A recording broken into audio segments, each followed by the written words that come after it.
What's going on, moviegoers? If you're new to the channel, my name is Christian. Welcome to Serial Productions. So Victoria Alonso reaffirmed that the Disney Plus series Hawkeye and Ms. Marvel will still be airing by the end of 2021. Now, this is very interesting. That means we have 5 Disney Plus shows air just this year, not including their films of Black Widow, Eternals, Shang-Chi and the Legend of the Ten Rings, and Spider-Man No Way Home. Talk about a massive amount of content the MCU is dropping per year, you guys. I wouldn't even be mad if they decided to drop Hawkeye and Ms. Marvel next year, because we've already had so much MCU content.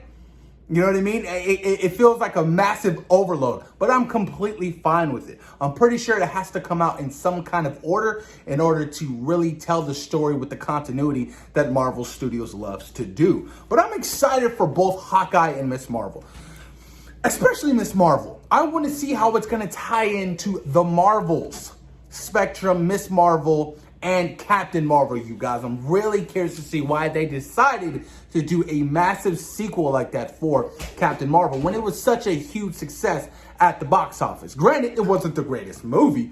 I still, to this day, can't rewatch it because I'm just bored out of my mind when I watch Ms. Marvel. I mean, not Ms. Marvel, Captain Marvel. But I'm really excited to see where they're going to take the story and how these characters are going to interact, and if Captain Marvel is going to have a cameo appearance in the Ms. Marvel Disney Plus show, because essentially Ms. Marvel loves Captain Marvel. That's, where she gets her look from. That is one of the big influences in her life that really inspires her.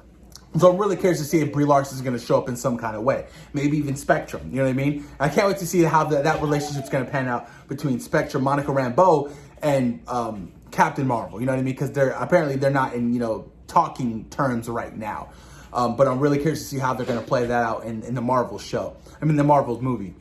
But Ms. Marvel in general, since they're stating that, multiple reports are stating that this is not going to be your average origin story. It's not like the comic books. So they're switching things up with her powers. So I'm like, oh, okay. So she's not going to be like a polymorph. Can't she morph her body? She can't do that? Okay, cool, whatever. But I want to know if it's going to tie directly in, or even if they're going to mention the Inhumans. Does she get her powers from the Terrigen Mist from the Inhumans? We don't know. I would love to see a rebooted series or a rebooted movie of the Inhumans, you guys, because that show was god-awful. It was terrible. I will never, ever forget that shit. I was like, damn, I can't believe this actually Marvel's first flop. It was so bad, you guys. That show was just absolutely terrible. So I'm glad they decided to cancel that. I'm glad they decided to cancel, a lot of their television stuff. They're like, you know what? We're going to have everything under one format, and everything is going to, be tied into each other. We're not going to be, all over everywhere, you know what I mean? Like the DC world. No offense to the DC world, because I know they got, shows that are going to be dropping on HBO Max. They got the CW shows. They got the Titans. They got the DCU. There's just so many different stuff going on in that universe. You know what I mean? It's kind of frustrating. So I'm really happy that Kevin Feige decided to really get rid of all that stuff and be like, look, we're going to focus on one goal at hand, and everything's going to be tied in to the MCU. So I think that's a brilliant idea. But man, like I said before, it's going to be really interesting to see, how, Ms. Marvel sets up a lot of things. I know they're leaning towards the Young Avengers. That's going to be really, really cool to see. The Young Avengers lineup so far, what we have Ms. Marvel. We have Kate Bishop, possibly Spider-Man. We have Eli Bradley as the Patriot in Falcon and the Winter Soldier series. Curious to see how that's going to really adapt into it. Tommy and Billy, Wiccan and Speed, Wanda's kids. At the end of WandaVision, she's looking for him in the Darkhold. So I'm pretty sure time is going to move forward, and they're going to be, the teenagers that they're going to be that we know, in the comic books. Cassie Lang, also Ant-Man and the Wasp: Quantumania, possible, Young Avengers lineup.